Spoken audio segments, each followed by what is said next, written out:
Hello everyone, my name is Jennifer and welcome to Best Kept Plans. Today's video is going to be a flip through of my 2023 reading journal for the last quarter of 2023. If you're interested in seeing that, please stick around.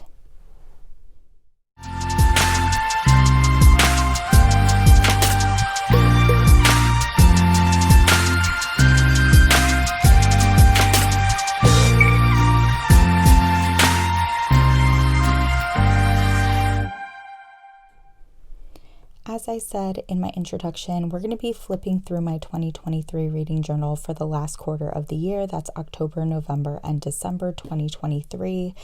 This is an A5 Archer and Olive notebook. This is from a collab with Amy Tangerine. I love this notebook. I think it's so pretty. I got another one of the Amy Tangerine collab notebooks and utilized it as my reading journal for the first half of the year. It got so stuffed up that I had to move to this one for the second half of the year, and this one got pretty stuffed up too. One thing that I'm hoping to change in 2024 is how bulky my reading journal gets. We'll see if that actually happens. Before we dive into the last quarter, I did want to take a quick look at a couple of spreads that are in the beginning of my reading journal. So again, this is the part 2 of 2023. It was used from July through December. I do have my reading rainbow spread here. This is my favorite spread that I have in my reading journal. I have a key back here, and every time I finish a book, I color in a spine with the corresponding color for that month. I think it's a really fun way to visualize how many books I read each month of the year. And then after that, we have my TBR list, which a lot of these books are not checked off. And then we go into my Instagram challenge, and I'm just now realizing I never updated to put in the date that I finished my December book, but I did finish my December book. I love doing my Instagram challenge. I basically ask people on Instagram to recommend books for me, and I read one of those books each month throughout the year. I am doing this in 2024 and am very excited to do so.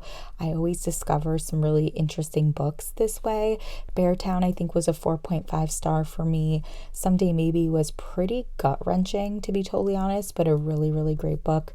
A History of Wild Places was a 5 star. The Rosie Project was a 5 star. The Boyfriend Candidate was 4.5. Long Bright River was a 5 star, and Legends and Lattes I think was a 4 star. I just really have been so lucky with a lot of these recommendations. I did do an A to Z challenge this year, but I didn't pick books specifically to finish this challenge. I was just curious to see how many letters I would be able to fill in, and I think I was short 5 letters, which is pretty cool. I have my mystery thriller and my poetry challenges. I decided that this year I wanted to read one book a month. That was mystery thriller, and one book of poetry each month. And I fortunately was able to complete that challenge. And then I have my book bracket listed here. If you watched my video of my favorite reads of 2023, then you know all about these books because I took you all through my book bracket.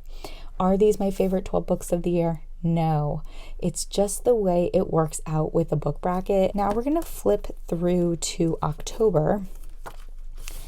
I decided for the second half of the year to go with TCMC washi tape for all of my cover pages and recap pages, and I went with some Halloween washi for October. I have my October by the day spread, which is how I can tell how long it took me to read each book, and I do use a dot marker here to dot each date that I read. I actually read every single day of 2023, all 365 days, which is pretty incredible.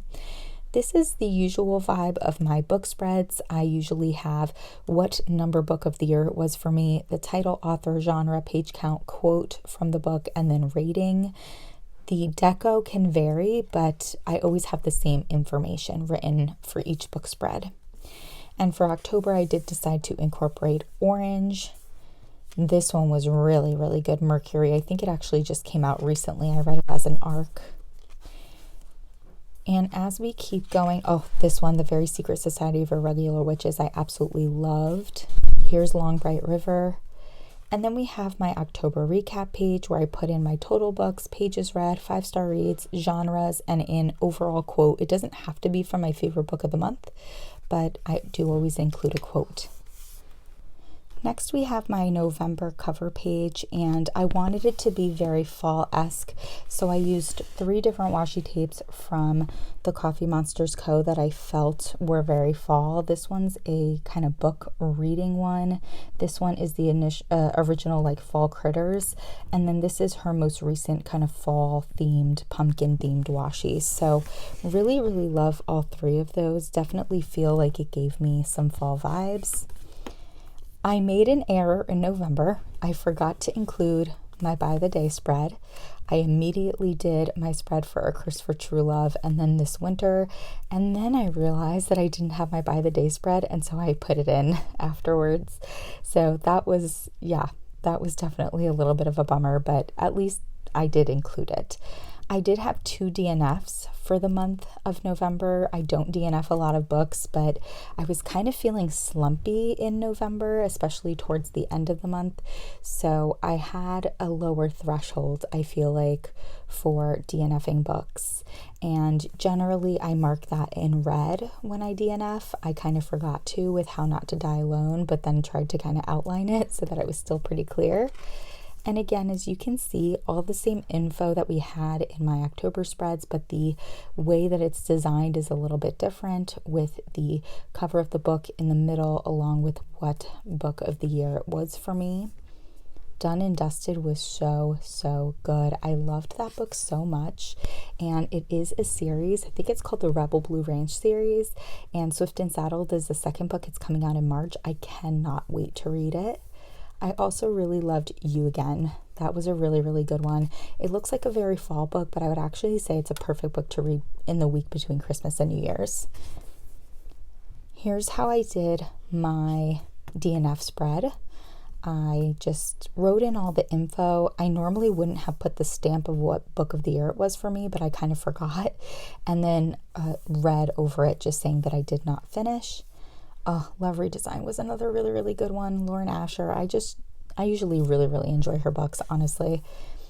And then because I didn't have an even number of books or an odd number of books that I read during the month, and I like a 2-page recap page, I put this random quote here.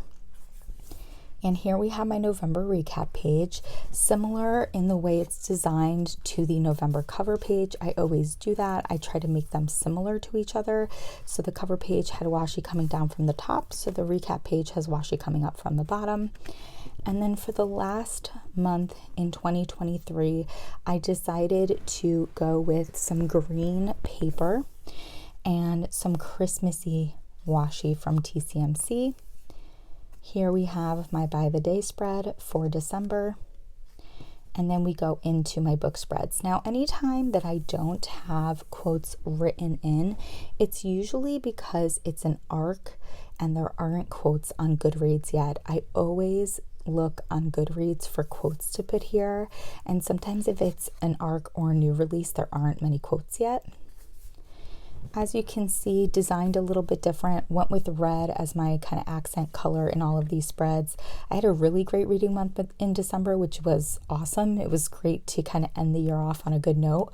Reckless by Elsie Silver was my first 5-star read, and then my second was Butcher and Blackbird. Definitely a very surprising 5-star read for me. I absolutely love this. This is also being turned into a series, and the second book, Leather and Lark, is coming out in 2024. I just can't remember when. I finished off the Chestnut Spring series by Elsie Silver in December.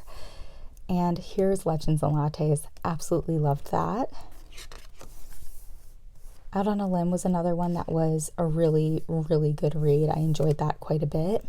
I did get back into audiobooks in December with Bright Young Women. It made me remember how much I love audiobooks.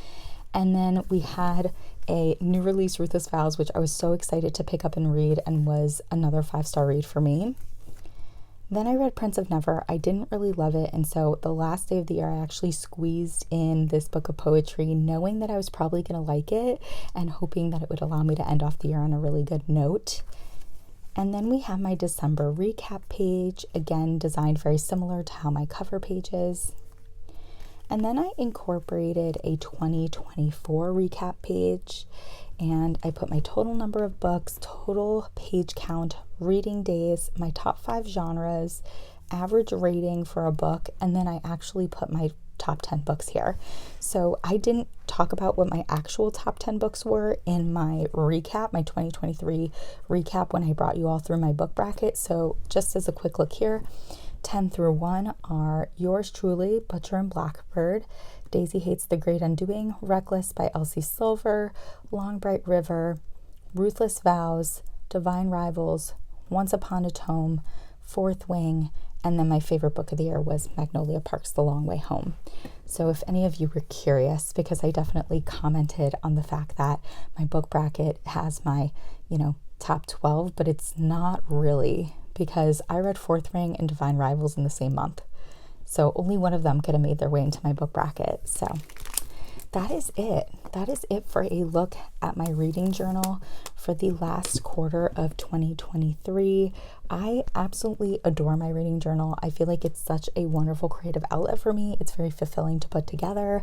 I love being able to look back on it, to reminisce about books that I loved.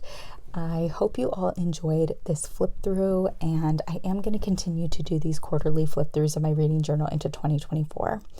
If you have any questions or comments about the way that I put this journal together, please don't hesitate to put them down below. And as always, everyone, please be safe. Bye-bye.